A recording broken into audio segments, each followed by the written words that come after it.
Anagamis, welcome to our channel, The Women Fan Fiction, The VS Pack. So இனி நம்ம சேனலில் ஒரு new FF தாண்டா ஸ்டார்ட் பண்ணியிருக்கோம்.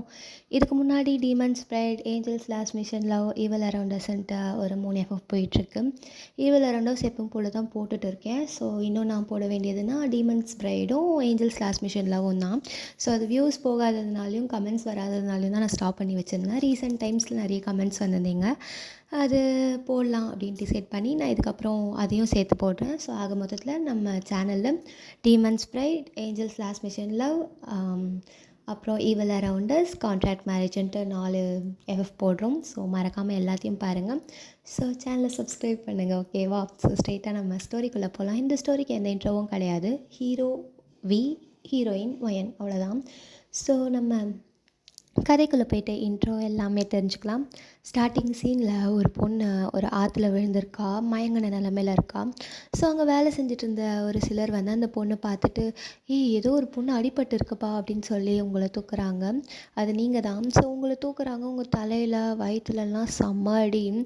ஸோ உங்களுக்கு அடிபட்டிருக்கிறத பார்த்துட்டு அவங்க பயந்துட்டு அவங்க வீட்டுக்கு தூக்கிட்டு போகிறாங்க. அவங்கக்கிட்ட இருக்க பொருளை வச்சு உங்ககிட்ட இந்த வர ரத்தம் எல்லாத்தையும் நிறுத்துகிற அளவுக்கு மட்டும் கட்டி வச்சுருக்காங்க. ஆனால் அவங்கள காப்பாற்ற எதுவும் ஏன்னா அவங்க வந்து ரொம்ப லோவாக இருக்கிறதுனால அவங்களாண்டு டாக்டர் கால் பண்ண அப்படி இப்படின்ட்டு எதுவும் பண்ண முடியாது. ஸோ உங்ககிட்ட இருந்து ஏதாவது ஒரு பொருள் இருக்கா அப்படின்னு பார்க்கும்போது உங்கள் மொபைல் ஃபோன் கிடைக்கிது. உங்கள் மொபைல் ஃபோன்லேருந்து உங்கள் ஃபேமிலியை சேர்ந்து யாருக்காவது ட்ரை பண்ணலாம் அப்படின்னு நினைக்கும் போது தான் நீங்கள் சொன்ன சில வார்த்தைகள் அவங்களுக்கு ஞாபகம் வருது. ஸோ அதனால் அவங்க என்ன பண்ணுறாங்க, நீங்கள் சொன்னது ஞாபகம் இருந்தாலும் ஸோ யாருக்காவது பண்ணி தானே ஆகணும், இல்லைன்னா வேறு வழி இல்லை அப்படின்னு சொல்லிட்டு ரேண்டமாக ஒரு நம்பருக்கு கால் பண்ணுறாங்க. அந்த சைடு இருக்க மெம்பர், ஹலோ சொல்லுடா வயன், என்ன ரொம்ப நாள் கழிச்சு கால் பண்ணுற, எப்படிடா இருக்கே அப்படின்னு சொல்லி கேட்குறாங்க. அதுக்கு, சார் இந்த பொண்ணு உங்களுக்கு தெரிஞ்ச பொண்ணா, இங்கே ஆற்றுல அடிபட்டு கிடந்தது, அதான் காப்பாற்றி வச்சுருக்கோம், கொஞ்சம் வந்து கூட்டிகிட்டு போகிறீங்களா, அந்த பொண்ணுக்கு ரொம்ப அடிபட்டிருக்கு. வாட், அடிபட்டிருக்கா, என்னாச்சு அவளுக்கு, நல்லா தானே இருக்கா? நல்லா தான் சார் இருக்காங்க, ஆனால் கொஞ்சம் மயங்கின நிலமையில் இருக்காங்க, ரொம்ப உயிருக்கு போராடிட்டுருக்காங்க, தயவு செஞ்சு கொஞ்சம் சீக்கிரம் யாரையாவது அனுப்பி வச்சு, இல்லை நீங்களே வந்து கூட கூட்டிகிட்டு போங்க, இல்லை நான் என் பையனை அனுப்பி வைக்கிறேன், அவன் வருவான் அப்படின்னு சொல்லிட்டு அவங்க சொல்லிட்டு காலை கட் பண்ணிட்டாங்க. ஸோ இவங்களும் லொக்கேஷன்லாம் ஷேர் பண்ணிவிட்டு வெயிட் பண்ணிகிட்ருக்காங்க. ஆஃப்டர் ஒரு 1/2 hour கழித்து ஒரு பையன் வரான். அந்த பையன் பார்த்துட்டு, வயான் அப்படின்ட்டு உங்ககிட்ட வந்து உங்கள் கணத்தை தட்டிகிட்ருக்காரு. வேறு யாரும் இல்லை, நம்ம வீ தான். வயன் என்னடியாச்சு உனக்கு அப்படின்னு சொல்லிட்டு உங்களை தூக்கிட்டு ஹாஸ்பிட்டலுக்கும் போகிறாரு. ஹாஸ்பிட்டலுக்கு போகிறதுக்கு முன்னாடி அந்த லேடிக்கிட்ட, ரொம்ப தேங்க்ஸ்மா, நீங்கள் நல்ல நேரத்துக்கு அவளை காப்பாற்றி வச்சிங்க, ஏதாச்சும் சொன்னாலா அவள் மயங்கிறதுக்கு முன்னாடி? ஆமாம் தம்பி, ஒன்று சொன்னாங்க. என்ன சொன்னாங்க? அவளோட இந்த நிலைமைக்கு காரணம் யாருன்ட்டு ஏதாவது சொன்னாலா? ஆமாம் தம்பி, மயங்கிறதுக்கு முன்னாடி ஆற்றுலேருந்து தூக்கும்போது அரை மயக்கத்தில் என் குடும்பத்தில் இருக்கவங்க என்னை கொல்ல பார்க்குறாங்க அப்படின்னு சொன்னா தம்பி. என்னது, குடும்பத்தில் இருக்கவங்க கொல்ல பார்க்குறாங்கன்னு சொன்னாலா? ஆமாம் தம்பி, அப்படி தான் சொல்லி மயங்குட்டா அப்படின்னு சொல்லவும், சரிங்கம்மா ரொம்ப நன்றி அப்படின்னு சொல்லிட்டு அவர் கையில் இருக்க காசு கொடுத்துட்டு அவரும் உங்களை தூக்கிட்டு உங்கள் அப்பா, அதாவது அவங்க அப்பாவோட கிளினிக், வியோட அப்பா இதில் ஒரு டாக்டர், ஸோ அவரோட கிளினிக்கு தான் தூக்கிட்டு போகிறாங்க. தூக்கிட்டு போனால் அவரும் ட்ரீட்மெண்ட்லாம் பார்க்குறாரு. உங்களுக்கு ஹெட்லலாம் பேச்சப் பண்ணிவிட்டு வயிற்றில் இருக்க அடியெல்லாம் க்ளீன் பண்ணிவிட்டு அவரும் வியும் வந்து உங்களை அவரோட வீட்டுக்கு டிஸ்சார்ஜ் பண்ணி கூட்டு போயிடறாங்க. நீங்கள் உயிரோடு இருக்கிறது யாருக்கும் தெரியாது, even your family members also யாருக்குமே தெரியாது. ஸோ உங்களை அவங்க வீட்டுக்கு கூட்டிகிட்டு போயிட்டு அங்கே தான் பத்திரமா பார்த்துக்கிறாரு. வி உங்களை ரொம்பவே கேர் பண்ணிக்கிறாரு. ஆஃப்டர் 1 week வி உங்கள் பக்கத்தில் உட்காந்து உங்கள் பக்கத்தில் உட்காந்து அவர் பட்டன் ஒர்க் பார்த்துட்ருக்காரு. அப்போ நீங்கள் கண்ணை முழிக்கிறீங்க. கண்ணை முழிச்சிட்டு எந்திரிச்சதுமே பயத்தில் கத்திட்டுருக்கீங்க. ஸோ அவரும், வயன் வயன் வயன், ஒன்றும் இல்லை இங்கே தான் இருக்கேன் அப்படின்னு சொல்லிட்டு உங்கள் கையை பிடிக்கிறாரு. உங்களுக்கு வி ஆல்ரெடி தெரியுன்றதுனால நீங்களும் வி அப்படின்னு சொல்லிட்டு அமைதியாக்குறீங்க. அந்த டைமில் உங்கள் அங்கிளும் வராரு, வியோட அப்பா. அவர் வரும்போது அவரை பார்த்துட்டு அங்கிள் அப்படின்னு சொல்கிறீங்க. அவர் வந்து, ஆல்ரைட் தானடா, நீ எப்படி இருக்கியா, உனக்கு வலி ஏதாச்சும் இருக்கா அப்படின்ற மாதிரி கேட்கும். இல்லை அங்கிள், தலை மட்டும் பின்னாடி லைட்டாக வலிக்குது, வேற எங்கேயோ வலிலாம் இல்லை அப்படின்னு அதுக்கு அவரும், ஓகேடா நான் பெயின் கில்லர்ஸ் தரேன், நீ பெயின் கில்லர்ஸ் போட்டு ரெஸ்ட் எடு, இப்போ எதுவும் பேச தேவையில்ல, நீ நல்லா ரெஸ்ட் எடு, இப்போதைக்கு உனக்கு அதுதான் தேவை அப்படின்னு சொல்லிட்டு அவர் டேப்லெட்லாம் கொடுக்குறாரு. ஸோ உங்களுக்கு தண்ணியெல்லாம் எடுத்து கொடுத்துட்டு அந்த டேப்லெட்லாம் போட வைக்கிறாரு. அப்புறம் ஜூஸும் கொடுக்குறாரு. நீங்களும் கொடுக்கறதால குடிச்சிட்டு அப்படியே பெட்டில் லைட் ஆகுறீங்க. நீங்கள் பயத்தில் இருக்கிறதுனால வியோட கையை விடவே இல்லை. ஸோ வீக்கும் அது புரியறதுனால அவரும் உங்கள் பக்கத்துலேயே உட்காந்துட்ருக்காரு. நீங்களும் நல்லா தூங்கிட்டுறீங்க. ஆஃப்டர் ஒரு ஃபியூ ஹார்ஸ் கழிச்சு நைட் ஒரு 6 மணி அந்த மாதிரி இருக்கும். ஸோ நீங்கள் பெட்டில் நல்லா தூங்கிட்டுருக்கீங்க. வி வந்து கீழே ஒர்க் பார்த்துட்ருக்காரு. வீட்டில் யாருமே இல்லை, நீங்கள் வி மட்டும்தான் இருக்கீங்க. ஸோ நீங்கள் வந்து தூங்கி கொஞ்ச நேரத்தில் உங்களுக்கு முழிப்பும் வந்துடுது. நீங்கள் மெதுவாக எழுந்திரிச்சு மெதுவாக வயிற்றுல கையை வச்சுட்டு நடந்து வரீங்க. உங்கள் வயிற்றில் ப்ளீட் ஆகக்கூடாதுன்ட்டு உங்கள் வயிற்றை டைட்டாக பிடிச்சிட்டு கொஞ்சம் கொஞ்சமாக மெதுவாக நடந்து ஸ்டெப்ஸ் எல்லாம் இறங்கி கீழே வரீங்க. ஸ்டெப்ஸில் வர உங்களை பார்த்துட்டு வி, ஒயன் எதுக்குடி நீ எழுந்திரிச்சு வந்த அப்படின்னு சொல்லிட்டு மெதுவாக உங்கள் கிட்டே வந்து உங்கள் கையை பிடிச்சி மெதுவாக கீழே கூட்டிகிட்டு போயிட்டு சோஃபாவில் உட்கார வைக்கிறாரு. நீங்களும் உட்காந்துட்டு, வி நான் நல்லா தான் இருக்கேன், சரி அங்கிள் எங்கே, நான் அங்கிள் கிட்டே கொஞ்சம் பேசணுமே. அப்பா ஒர்க் போயிருக்காரு, எப்போ வருவார், இன்னும் கொஞ்ச நேரத்தில் வந்துடுவாருடி. ஏன் என்னாச்சு, ஏன் இவ்வளோ பத்திரமா இருக்கேன். ஒன்றும் இல்லை வி, நான் அப்பா கிட்டே பேசியாகணும். சரி ஓகே அப்படின்னு சொல்லிட்டு நீங்கள் 2 பேரும் பேசிகிட்டு இருக்கும் போதே உங்கள் அங்கிளும் வந்துடுறாரு. ஸோ அவர் வந்து, ஒயன் நீ எதுக்குடா கீழே எழுந்திரிச்சு வந்த, டயர்டாக இல்லையா உனக்கு அப்படின்னு சொல்லிட்டு உள்ளே வராரு. நீங்கள் வந்து, இல்லை அங்கிள் நான் நல்லா தான் இருக்கேன், முக்கியமாக உங்ககிட்ட பேசணுன்னு தான் வந்தேன். என்னடா என்ன பேசணும் அப்படின்னு சொல்லிட்டு அவரும் கையில் எடுத்துகிட்டு வந்த பேக்கெல்லாம் சோஃபாவில் வச்சுட்டு உங்கள் பக்கத்தில் உட்காராரு. ஸோ வியும் உங்கள் பக்கத்தில் உட்காராரு. சுற்றி நீங்கள் அந்த வீட்டை சுற்றி பார்க்குறீங்க, யாராவது ஆள் இருக்காங்களா இல்லையான்ட்டு. ஸோ வியும் சொல்கிறாரு, வீட்டில் நம்மளை தவிர்த்து வேறு யாரும் இல்லை வயன். ஓகே அங்கிள், இந்த மாதிரி எனக்கு எங்கள் அப்பாவோட சாவில் டவுட் இருக்குது. என்ன டவுட் இருக்கா? ஆமாம் அங்கிள், நான் என்னோட இந்த நிலைமைக்கு காரணம் யாருன்னு உங்களுக்கு தெரியுமா? நாங்கள் அதை கேட்கலான்னு நினச்சி நீ ஏதாவது ஹர்ட் ஆகிட்டினா அதனால தான் நாங்கள் கேட்கல.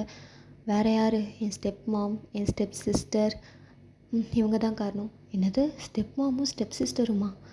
ஆமாம் அங்கிள், அவங்க தான். அப்பா செத்த அடுத்த நாளே அவங்களோட எக்ஸ் ஹஸ்பண்டை வீட்டுக்கு கூட்டிகிட்டு வந்துட்டாங்க. வாட், எக்ஸ் ஹஸ்பண்டை வீட்டுக்கு கூட்டிகிட்டு வந்துட்டாங்களா? ஆமாம் அங்கிள், அவங்க எக்ஸ் ஹஸ்பண்டையும் வீட்டுக்கு கூட்டிகிட்டு வந்துட்டாங்க. யாரும் அதை பெருசாக கண்டுக்கவும் இல்லை. அப்பா செத்த சோகத்தில் நானும் பெருசாக கண்டுக்கலை. போக போக எனக்கு ஒரு மாதிரி டவுட்டாக இருந்தது. அவங்க பேசுகிற விதம், நடந்துக்கிற விதம். அப்பா இருக்கும்போது ரொம்ப கேரிங்காக லவ்வபுளாக இருப்பாங்க. அப்பா இறந்ததுக்கப்புறம் அவங்க என்னை நடத்துகிற விதம் கொஞ்சம் கூட சரியில்லை அங்கிள். நானும் யோசிச்சுட்டே இருக்கும்போது ஒரு நாள் அவங்க பேசிகிட்டு இருந்ததை கேட்டேன். இந்த மாதிரி ப்ராப்பர்ட்டிக்காக எங்கள் அப்பாவை கொன்னதா என் காதில் விழுந்துச்சு. அப்பா செத்து ஒரு 2 டேஸ் கழித்து லாயர் அங்கிள் வீட்டுக்கு வந்தார். அவர் வீட்டுக்கு வந்ததுக்கப்புறம் அப்பா எழுதின உயில் எல்லாம் காட்டினார். அதில் அம்மாவோட 50%, அம்மாவோட 100% ஷேரும் எனக்கு தான். அதே மாதிரி அப்பாவோட 100% ஷேரில் 50% எனக்கும், 25% என்னோடய ஸ்டெப் மாமுக்கும், 25% ரியாக்கும் எழுதியிருந்தது. அதை பார்த்துட்டு அவங்க ஃபேஸ் ரியாக்ஷன் எதுவுமே சரியில்லை. அப்படி ஒரு வேளை இந்த ஷேரை யார் பேருக்காச்சும் ஒயன் மாற்றி எழுதணுன்னா அவள் சைன் போட்டு 1 இயர் கழித்து தான் அந்த உயில் மாறும் அப்படின்னும் இருந்தது. ஸோ எனக்கு அது பெருசாக தெரியல. ஆனால் அவங்க ரியாக்ஷனை பார்க்கணுமே, ரொம்ப ஒரு மாதிரி இருந்தது அங்கிள். எனக்கு சரியாக சொல்ல தெரியல. அதுக்கப்புறம் நானும் ஓகே அப்படின்னு சொல்லிட்டு விட்டாச்சு. கொஞ்ச நாள் கழித்து ஒரு நாள் அவங்க ஸ்டெப் ஹஸ்பண்ட், என்னோடய ஸ்டெப் டேட், ரியா 3 பேரும் சேர்ந்து ரொம்ப என்னை அடித்து காயப்படுத்தி என்னை அந்த ப்ராப்பர்ட்டி பேப்பரில் சைன் பண்ண வச்சாங்க. சைன் பண்ணியா வயன்? ஆமாம், நானும் சைன் பண்ணி கொடுத்தேன். சைன் பண்ணி கொடுத்ததுக்கப்புறம் என்னை கொல்ல ட்ரை பண்ணி ரொம்ப டார்ச்சர் பண்ணி நான் அந்த மலைக்கிட்ட ஓடி வந்தேன். ஸோ அங்கேருந்து நான் கீழே விழுந்ததுக்கப்புறம் தான் அந்த ஆற்றுல விழுந்தேன். அதுக்கப்புறம் என்ன நடந்தது எனக்கு ஞாபகம் இல்லை. அதுக்கப்புறம் அங்கேருந்து அவங்க உன்னை காப்பாற்றிட்டாங்க. ஸோ தான் உன்னை அங்கேருந்து கூட்டிகிட்டு வந்தான். எனக்கு அதெல்லாம் ஞாபகம் இல்லை அங்கிள்.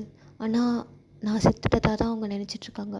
எனக்கு எங்கள் அப்பாவோட சாவில் ஒரு மாதிரி சந்தேகமாக இருக்குது. அவங்க ப்ராப்பர்ட்டிக்காக என்ன இப்படி பண்ணது கூட நான் ஒத்துக்குவேன். இதுக்காக நான் எதுவும் பண்ண மாட்டேன்.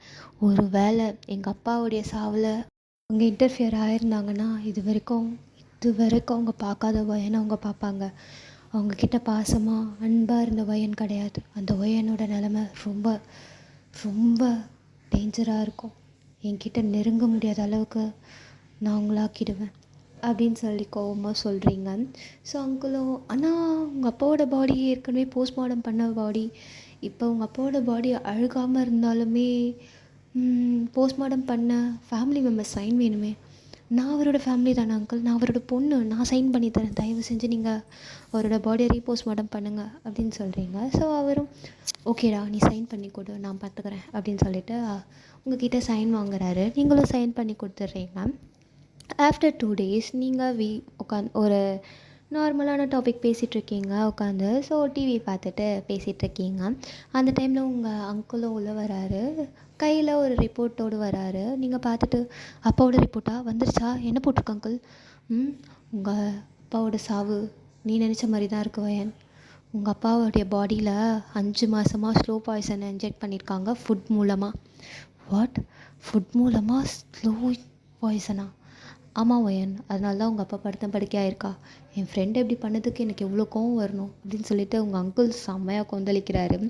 இதுக்காகவே உங்கள் ஃபேமிலியை நான் சும்மாவே விட மாட்டேன். ஃபேமிலியா? அவங்க ஒன்றும் என் ஃபேமிலி இல்லை அங்கிள்.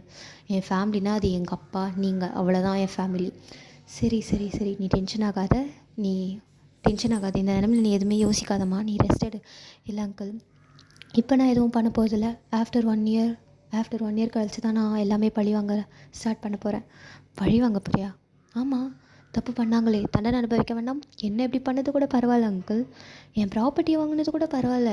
அவங்க மேபி கேட்டிருந்தா நானே கூட எழுதி கொடுத்துருப்பேன். அதை அவங்க பண்ணலை. ஆனால் எங்கள் அப்பாவை சாகடிச்சதுக்கு அவங்க யாரையும் நான் சும்மாவே விட மாட்டேன். சரியான ஆதாரம் இல்லைல்ல, ஆதாரத்தை சேகரிக்கணும் முதல்ல அப்படின்னு சொல்கிறீங்க. ஸோ வியும் என்ன பண்ண போகிற வயன்? நான் யூஎஸ் போகலான் இருக்கேன் வி. யூஎஸ்? ஏன் யூஎஸ் போகணும்? இல்லை, அவங்கள பொறுத்த வரைக்கும் நான் இறந்துட்டேன், வயன் செத்துட்டா. ஆனால் நான் உயிரோடு இருக்கிறது யாருக்கும் தெரியக்கூடாது, உங்கள் 2 பேரை தவிர்த்து. வி, எனக்கு என்னோடய பாஸ்போர்ட் எல்லாம் வேணும். ஆனால் எப்படி வயன்? எப்படியோ அவங்க என்னை சாகடிச்சது வெளியில் தெரியாமல் இருக்க ஃபேக்காக ஏதாவது டீட்டெயில்ஸ் ரெடி பண்ணி நான் இந்த ஊரில் இல்லாத மாதிரி தான் க்ரியேட் பண்ணியிருப்பாங்க. அவங்கள பொறுத்த வரைக்கும் வயன் செத்துட்டா, ஊர் உலகத்தை பொறுத்த வரைக்கும் வயன் கொரியாவில் இல்லை. இதுதானே? ஸோ என் பாஸ்போர்ட் என் டீட்டெயில்ஸ் எல்லாமே ஆரவ்கிட்ட தான் இருக்குது. நீ அவங்ககிட்ட கால் பண்ணி கேளு. அவங்ககிட்டயா?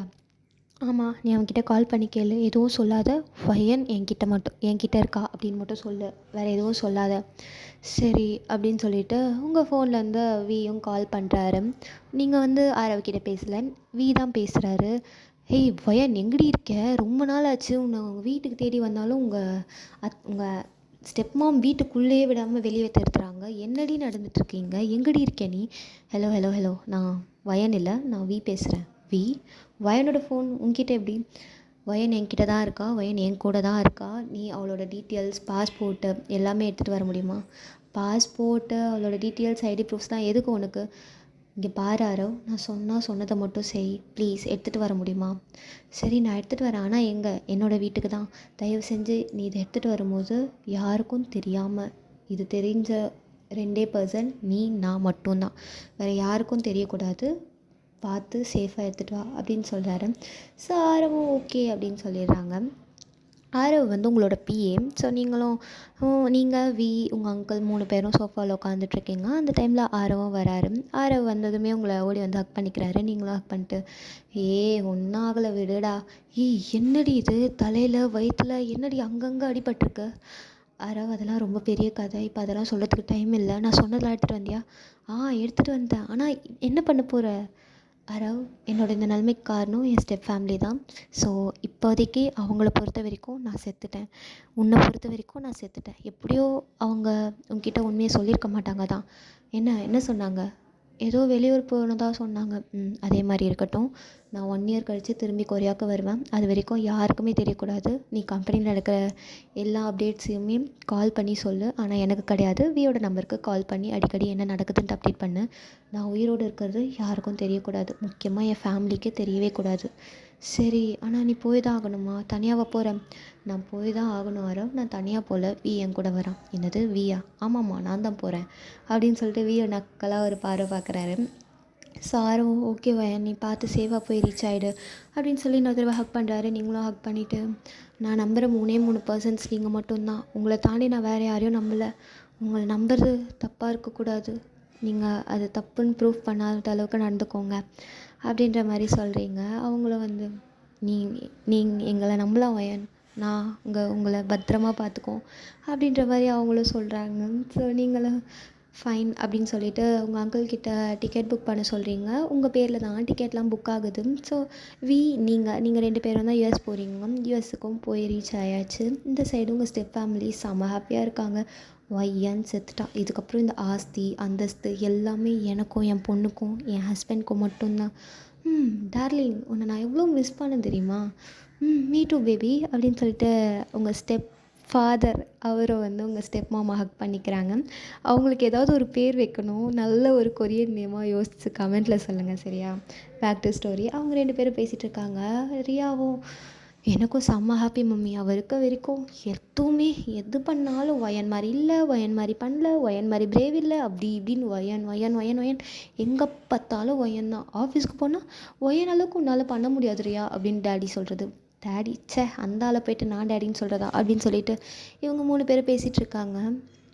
ஸோ இப்படியே தான் டைமும் ஸ்கிப் ஆகுது. நீங்கள் ஒரு 6 மந்த் கழித்து நீங்களும் வியும் இருக்க அந்த இடம் யுஎஸ்ஏ தான். ஸோ யுஎஸ்ஏயில் நீங்கள் இப்போ நார்மல் ஆகிட்டீங்க, உங்களுக்கு காயம் எல்லாமே ஆறிடுச்சு, நார்மலாக இருக்கீங்க. ஆனால் அடிக்கடி உங்களுக்கு ஹெட் பெயின் மட்டும் வரும். அதுக்கு உங்களை பார்த்துக்குவாரு. ஸோ வந்து உங்ககிட்ட சரி வயன் நம்ம இன்னும் 6 மந்த் கழித்து கொரியா போகணுமா? ஆமாம் கண்டிப்பாக நம்ம கொரியா போகணும். அப்போ அந்த பிளானிங்கை நான் சொல்கிறேன். ஆனால் இப்போதைக்கு நீயும் நானும் மட்டும்தான் ஓகேவா அப்படின்ற மாதிரி சொல்கிறீங்க. ஸோ கிட்ட பேசாமல் நீயும் நானும் மேரேஜ் பண்ணிக்கலாமா? மேரேஜ் ஏன் வயன்? ஏன்னா எனக்கு ஒரு சப்போர்ட் வேணும். அந்த வீட்டுக்கு நான் போனேன்னா கண்டிப்பாக எனக்கு எந்த சப்போர்ட்டும் இருக்காது. அங்கே யாருமே எனக்கு சப்போர்ட் இல்லை, யாருமே. ஸோ எனக்கு ஒரு சப்போர்ட் வேணும். நம்ம கான்ட்ராக்ட் மேரேஜ் பண்ணிக்கலாம் அப்படின்னு சொல்கிறீங்க. Contract marriage? ஆமாம், கான்ட்ராக்ட் மேரேஜ். எனக்கு இந்த கல்யாண வாழ்க்கை அது இதெல்லாம் இன்ட்ரெஸ்ட்டே கிடையாது. நான் உன்னை மேரேஜ் பண்ணுறதுக்கான காரணம் எனக்கு ஒரு சேஃப் வேணும், அதுக்காக மட்டும்தான் அங்கே நீ ஒரு வேளை உன்னை என் பாடி கார்டுன்னு சொல்லி கூட்டிகிட்டு போனாலும் என் கூட நீ இருக்க முடியாது. ஸோ ஹஸ்பண்டாக நீ என் கூட வந்தீன்னா நீ என் ரூமில் என் கூட இருக்கலாம், என்னை பத்திரமா பார்த்துக்கலாம், ஸோ எனக்கு ஹெல்ப் பண்ணலாம். அதனால் மேபி உனக்கு இது வேண்டானா வேண்டாவே. இல்லை வயன், நீ சொல்கிறதே சரிதான், உன்னை பார்த்துக்க வேண்டியதே என் கடமை. அங்கிள் என்னை உன்னை பார்த்துக்க சொல்லி தான் விட்டுருக்காரு. ஸோ உன்னை நான் பார்த்துக்குவேன் அப்படின்னு சொல்லிவிட்டு அவர் உங்களை ஹக் பண்ணுறாரு. நீங்களும் ஹக் பண்ணுறீங்க. நீங்களும் ஸோ க்ளோஸ் ஃப்ரெண்ட்ஸ் தான். அதனால் ஓகே அப்படின்ற மாதிரி அக்செப்ட் பண்ணிக்கிறாரு. உங்கள் அங்கிள்கிட்டையும் இன்ஃபார்ம் பண்ணிக்கிட்டு நீங்களும் மேரேஜும் பண்ணிக்கிறீங்க. ஸோ இது கான்ட்ராக்ட் மேரேஜ். இந்த கான்ட்ராக்ட் மேரேஜ்ன்ற விஷயம் உங்களுக்கும் விக்கும் மட்டும்தான் தெரியும், வேறு யாருக்கும் தெரியாது. மற்றவங்களை பொறுத்த வரைக்கும் இது ரியல் மேரேஜ். ஸோ நீங்கள் யூஎஸ்ஏல இருக்க உங்கள் கம்பெனி, உங்களுக்கு யூஎஸ்ஏல ஒரு கம்பெனி இருக்கும், அதை நீங்கள் ஓன் ஸ்டார்ட் அப்பில் நீங்களாக ஆரம்பித்த கம்பெனி. இப்போ அந்த கம்பெனியை நீங்கள் க்ரோ அப் பண்ணுறீங்க. மேபி ஒரு வேளை அந்த இடத்துல போய்ட்டு என் ப்ராப்பர்ட்டி என்னால் மீட்க முடியலைனாலோ, அவங்களுக்கு தண்டனை வாங்கி கொடுக்க முடியலனாலும் நான் டவுன் ஆகிடக்கூடாது அப்படின்றதுக்காக நீங்கள் வந்து உங்களோட எல்லாத்தையுமே வந்து ரொம்ப ஸ்ட்ராங்காக்கிக்கணும் அப்படின்னு சொல்லிட்டு உங்கள் ஹார்ட்டையும் உங்கள் பாடியையும் உங்கள் லெவல் எல்லாத்தையுமே ரொம்ப ரொம்ப ஸ்ட்ராங்காக ஆக்கிட்டு அங்கே ஒரு குயினாக இருக்கீங்க. ஸோ உங்களுக்கு பாடி கார்டு மாதிரி உங்களை பத்திரமா பார்த்துக்கிறாரு. ஆஃப்டர் 6 மந்த் கழிச்சு 1 இயர் ஆச்சு. நீங்கள் அந்த இன்சிடெண்ட் நடந்து 1 இயர் ஆச்சு. நீங்கள் திரும்பி கொரியாவுக்கு வரீங்க. அந்த இடத்துல பார்த்தா உங்கள் ஆன்ட்டி, அதாவது உங்கள் ஸ்டெப் மதர் இருக்காங்களே, அவங்க வந்து ஆன்ட்டின்னு தான் கூப்பிடுவீங்க. ஸோ உங்கள் ஆன்ட்டி, உங்கள் அங்கிள்னால் உங்கள் ஸ்டெப் மாமோட ஹஸ்பண்ட், அங்கிள், தென் அந்த ரியா, அவங்க எல்லோரும் சேர்ந்து உங்கள் ப்ராப்பர்ட்டியை விற்கலாம், அதாவது உங்கள் ப்ராப்பர்ட்டியை அவங்களோட பேருக்கு மாற்றிக்கலான்னு சொல்லிட்டு லாயரை வர வச்சுருக்காங்க. ஸோ லாயர்கிட்ட பேசிகிட்ருக்காங்க. இன்னும் இந்த ஃபார்மாலிட்டிஸும் நடக்கலை. லாயர்கிட்ட பேசிவிட்டு நீங்கள் சைன் போடலாம் மேடம் அப்படின்ட்டு லாயர் சொல்லவும், உங்கள் ஆண்டி சைன் பண்ண போகிற டைமிங்கில் நானும் இந்த ஃபேமிலி மீட்டிங்கில் கலந்துக்கலாமா அப்படின்ற ஒரு சவுண்ட். வேறு யாரும் இல்லை, நீங்கள் தான். எல்லோரும் இந்த குரலை எங்கேயோ கேட்ட மாதிரி இருக்குன்னு சடனாக திரும்பி பார்க்க அங்கே நீங்களும் இருக்கீங்க. பார்த்ததுமே செம்ம ஷாக்கு. ஸோ உங்களை பார்த்து உங்கள் ஆண்டி ஷாக் ஆகுறாங்க. ஸோ சொல்கிறாரு, ஹாய், நான் தான் ஒயனோட ஹஸ்பண்ட். சாரி, எங்களால் இன்ஃபார்ம் பண்ண முடியாமல் போயிடுச்சு. ஒயனுக்கு கொஞ்ச நாளுக்கு 1 இயருக்கு முன்னாடி ஒரு ஆக்சிடெண்ட் நடந்துச்சு. அந்த ஆக்சிடெண்ட்டில் அவளுக்கு அடிபட்டு எல்லாமே மறந்து போச்சு. லாஸ்ட் 2 இயர்ஸில் என்னென்னலாம் நடந்ததுன்னு அவளுக்கு மறந்து போச்சு. ஸோ அதனால் அவளை பார்த்துக்கணும், நாங்கள் ஏற்கனவே லவ் பண்ணிகிட்ருந்தோம். ஸோ அதனால் நாங்களும் அவ்வளோ மேரேஜ் பண்ணிக்கிட்டோம் அப்படின்னு சொல்கிறாரு. ஸோ ஆண்டி கேட்டோம், என்னது 2 இயர்ஸில் நடந்ததுலாம் மறந்து போச்சா? ஆமாம், 2 இயர்ஸில் என்னென்னலாம் நடந்துச்சுன்ட்டு எதுவுமே அவளுக்கு ஞாபகம் இல்லை. எதுவுமே ஞாபகம் இல்லையா? எதுவுமே ஞாபகம் இல்லை. ஈவன் அவள் அப்பா இறந்தது கூட அவளுக்கு ஞாபகம் இல்லை. நாங்கள் தான் அவளை எவ்வளோ கஷ்டப்பட்டு நம்ப வச்சோம் தெரியுமா? ரியலி ஆமாம் ஆண்டி, நீங்கள் வேணால் டாக்குமெண்ட்ஸ் செக் பண்ணுறீங்களா, அவளோட மெடிக்கல் ரிப்போர்ட்? இல்லை இல்லை, ஓகே நாங்கள் நம்புகிறோம் அப்படின்னு சொல்லிட்டு நீங்களும் போயிட்டு அந்த சோஃபாவில் உட்காரிங்க. சிங்கிள் சோஃபா இருக்கும், அங்கே உட்காந்துட்டு கால் மேலே காலை போட்டுட்டு உட்காரிங்க. உங்கள் ஆன்ட்டிக்கு உங்கள் தோரணையை பார்க்கும்போதே ஒரு டவுட் இருக்குது. மேபி உங்களுக்கு எதுவும் ஞாபகம் இருக்கா அப்படின்ற மாதிரி டவுட் இருக்குது. அவங்க மூஞ்சியெல்லாம் அப்படியே வேர்த்து படபடன்ட்டு மரண பயத்தில் இருக்கு. அவங்க பார்க்குறாங்க, என்னடா இவ திரும்பி வந்துட்டா, எப்போ எப்படி சாகடிச்சாலும் திரும்பி திரும்பி வந்துடுவா போல் அப்படின்ட்டு அவங்க மனசுக்குள்ளேயே நினச்சிட்ருக்காங்க. நீங்கள் உங்கள் ஆண்டியை பார்த்துட்டு நக்கலாக சிரிக்கிறீங்க. அவங்க பார்த்துட்டு, வயன் எப்படிடா இருக்கேன்? ரொம்ப நல்லா இருக்கேன் ஆண்டி, ரொம்ப ரொம்ப நல்லா இருக்கேன் அப்படின்ட்டு ஒரு மாதிரி நக்கலாகவே சொல்கிறீங்க. அவங்க வந்து சைன் போடலான்ட்டு போகும்போது நீங்கள் சொல்கிறீங்க, ஆண்டி நான் சைன் போட்டால் தானே இந்த உயில் உயில் இந்த ப்ராப்பர்ட்டியெல்லாம் உங்கள் பேரில் வரும். ஆமாம், நீ தான் 1 இயர்க்கு முன்னாடி சைன் பண்ணி கொடுத்தியே. அப்படியா, நான் சைன் பண்ண மாதிரி எனக்கு எதுவும் ஞாபகம் இல்லையே அப்படின்னு சொல்கிறீங்க. அவங்க வந்து அந்த ப்ராப்பர்ட்டி பேப்பரில் உங்கள் சைன் இருக்க இடத்த பார்க்குறாங்க. அந்த இடத்துல உங்கள் சைன் கிடையாது. ஸோ நெக்ஸ்ட் என்ன நடந்துச்சுன்ட்டு நெக்ஸ்ட் பார்ட்டில் பார்க்கலான்டா. மறக்காமல் சேனலை சப்ஸ்கிரைப் பண்ணிக்கோங்க, லைக் பண்ணுங்கள், ஷேர் பண்ணுங்கள், கமெண்ட் பண்ணுங்கள். இந்த எஃப்எஃப் எப்படி இருந்துச்சுன்னு கமெண்ட் பண்ணால் தான் எனக்கு தெரியும். ஸோ கமெண்ட் பண்ணுறத பொறுத்து தான் எஃப்எஃப் போடுறதும் போடாததும். கூடிய சீக்கிரம் demons bride, angel class miss in love and evil around us, then இந்த கான்ட்ராக்ட் மேரேஜ்ன்ட்டு எல்லாமே கண்டினியூவஸாக வரும். நான் வீடியோ போடாததுக்கு காரணம் என் ஃபோனில் நெட் இல்லை, அந்த காரணத்துக்காக தான். ஸோ நெட்டு நான் டேட்டா போட்டுட்டு நான் அப்லோட் பண்ணுறேன். ஸோ மறக்காமல் லைக் பண்ணுங்கள், ஷேர் பண்ணுங்கள், கமெண்ட் பண்ணுங்கள். லைக் பண்ணாவாச்சும் என் சேனல் இருக்குது அப்படின்றது கொஞ்சம் சஜெஸ்ட் ஆகும். ஸோ உங்கள் எஃப்எஃப் பார்க்குற ஆர்மி ஃப்ரெண்ட்ஸுக்கெல்லாம் ஷேர் பண்ணி சப்ஸ்கிரைப் பண்ண சொல்லுங்கள். என் சேனலுக்கும் கொஞ்சம் வாழ்க்கை கொடுங்க, ஓகேவா? இது வரைக்கும் நிறைய லவ் அண்ட் சப்போர்ட் கொடுத்துருக்கீங்க. அந்த லவ் அண்ட் சப்போர்ட்டுக்கு எல்லாமே ரொம்ப ரொம்ப தேங்க்யூ. இதே மாதிரி நிறைய லவ் அண்ட் சப்போர்ட் தருவீங்கன்னு நினைக்கிறேன். ஸோ என்னுடைய இன்ஸ்டா ஐடி வேணும்னா அது வந்து thewomen_fanfiction. 3578 இதுதான் என் இன்ஸ்டா ஐடியில் வந்து ப்ரொஃபைல் பிக்காக நான் என்ன நம்ம யூடியூப் சேனல் வச்சுருக்கோனோ அதுதான் இருக்கும். யூடியூப் ப்ரொஃபைல் தான் அந்த இன்ஸ்டாலேயும் இருக்கும். ஸோ மறக்காமல் உங்களுக்கு வேணும்னா ஃபாலோ பண்ணிக்கோங்க, ஓகேவா? கமெண்ட் முக்கியம், கமெண்ட் பண்ணுங்கள், ஓகேவா? அவ்வளோதான்டா. Thank you army சாராங்கே.